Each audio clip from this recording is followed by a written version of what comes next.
morning, my brothers and sisters in Christ. I hope everybody's having a beautiful weekend, enjoying the weather, whatever it is. It happened last night. We had a rainstorm and I lost all my electricity, but it came on in about like a half hour. Anyway, let's get to it.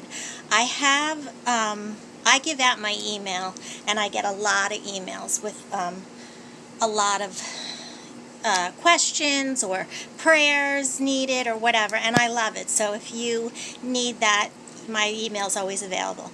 But a particular mother, a single mother, her daughter is 11, and she found in her daughter's room this Polo G. He's a rapper, and he calls himself the GOAT. So the two things that she found was the GOAT album and the 33 album. Now the goat symbolizes the Baphomet, the sabbatic goat. It's half human and half animal, male and female. The sigil of the Baphomet is the official insignia of the Church of Satan. The goat is a stand-in for Satan himself. Anti-LaVey adopted the Baphomet as the sigil of the Church of Satan in 1966. And 66 is relevant too. They use everything has a meaning in numbers. And it has appeared on countless heavy metal albums, hip-hop albums, R&B albums, and more album covers. And this day and age, it's like very pronounced in our face. Also, Judgment Day, when Jesus appears, he will separate the lambs from the goat.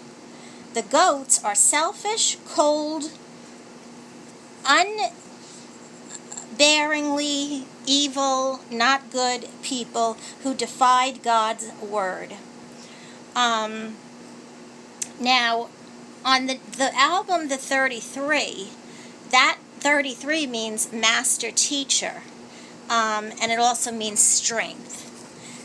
Some of the words of the lyrics are went down the wrong path, chose the best route, high off ecstasy and codeine.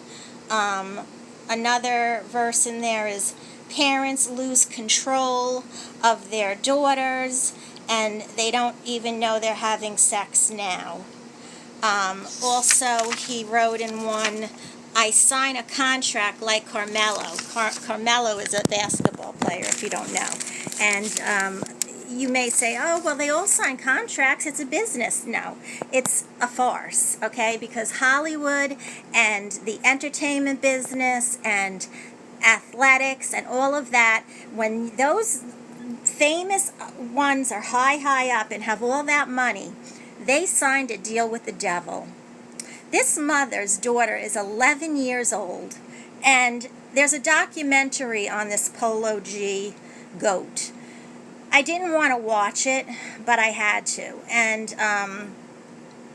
I was really mortified because the mother is kind of narrating it, and you see him singing, a rap song and everything, telling about his life and everything, and basically, he's saying that he wanted to get out of the ghetto and give his family everything, all money and whatever he possibly could.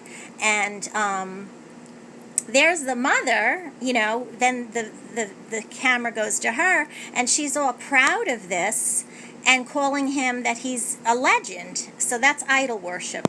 But the point with me with the mother is, okay, if you're a mother, a single mother, and I know I was a single mother, but you want to get your children out of that atmosphere, then go back to school, get a couple of jobs, or what I'm trying to say is she's proud. It's like she sold her son out, really. And that's what I believe. Because if you look at his music and you read the lyrics, it's constant cursing. It's all filth. It's degrading women. And and the signs and signals that they make. Now, this mother that emailed me, it started with her daughter was going around making all these hand signals, and she knew that they were satanic hand signals, and she started to talk to her daughter about it, and the daughter was like, get off my back, leave me alone, mind your business, you're always in my business, So one day the mother went in the daughter's room to look around, and I agree with her. She should have did it a lot sooner, I told her. But anyway, and she found this music, amongst other things I won't mention. But this music, brothers and sisters, is very bad. It's even bad for adults. All it does is brainwash people.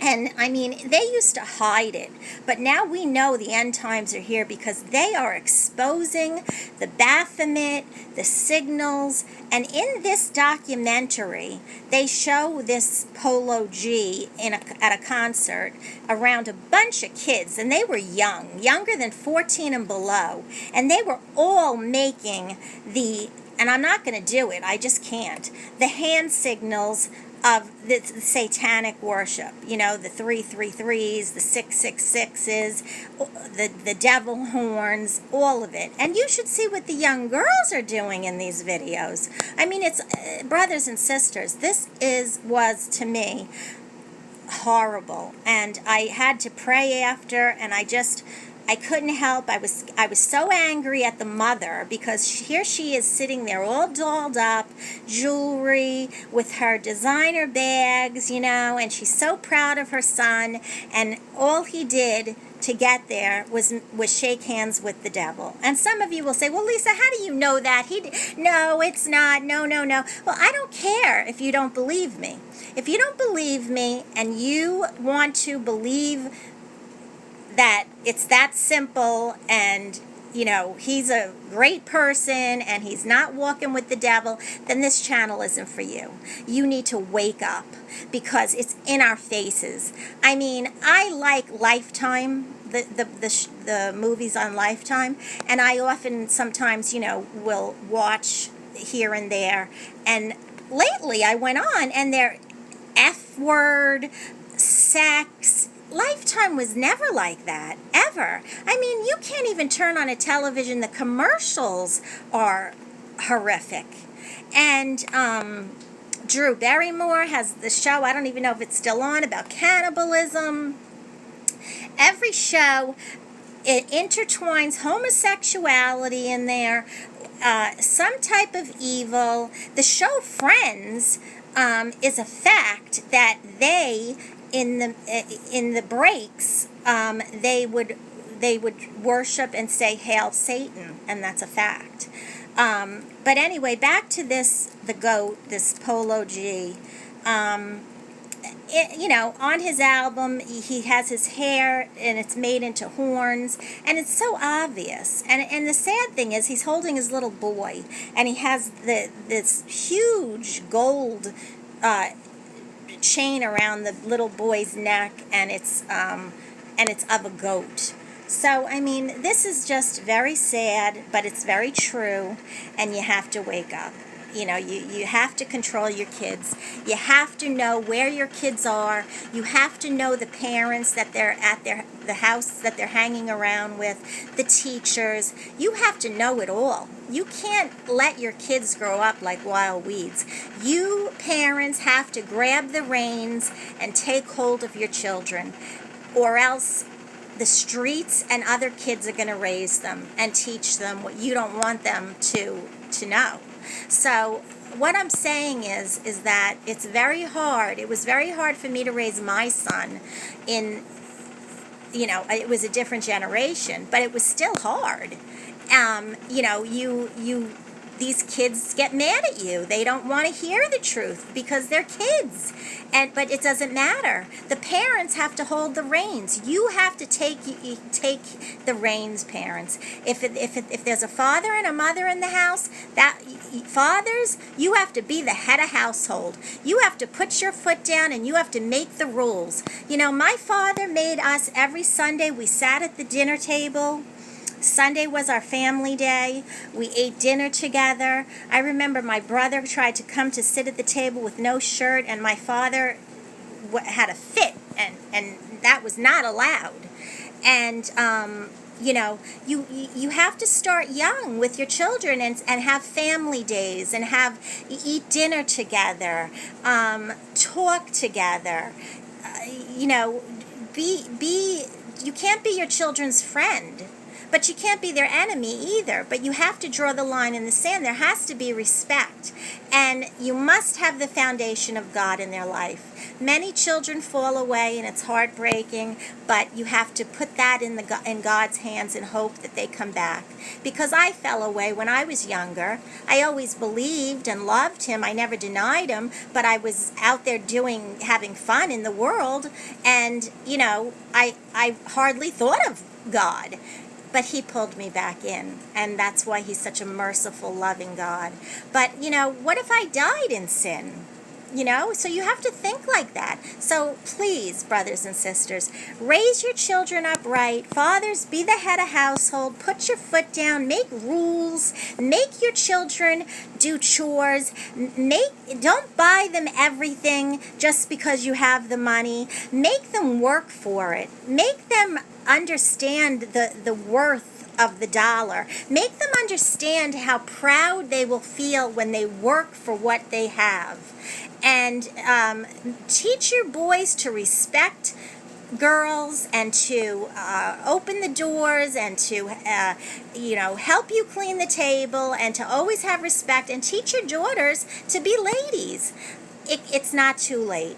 It's not too late. If it were up to me and I had children now, I would homeschool personally. But, not even that is guaranteed. So you have to just know who they're around, know the parents, meet the parents. There's plenty of people that I grew up with and knew that went to people's houses and their parents never checked, and the father or the brother or anyone molested them, and they didn't find out till years later. So know who your children are hanging around with, know their teachers, be known in the schools. They knew me in my son's school. They knew me. And I told my son when he was little, I don't care if the Monsignor himself says, come with me and get this out of a shed or whatever. No, you don't go. If anyone came to you and said, your mother wants you to come, because we were all friends, I would say, scream. Say no. Don't go. I don't care if it's the Monsignor, the priest, the principal. Let them call me. And that's the way it was. But I'm just trying to say, brothers and sisters, grab hold of your children while they're young, because we are in the end times, and Satan is showing himself now more than ever. And that's what these artists that they call themselves are for. They're paid to brainwash humanity, brainwash our children. So don't let it happen. Don't let this garbage in your door. And keep good eyes on your children, and have the foundation of God in your home. And don't let your children grow up like wild weeds. I love you all. Have a beautiful Saturday. And God willing, this little Italian girl will be back. Ciao.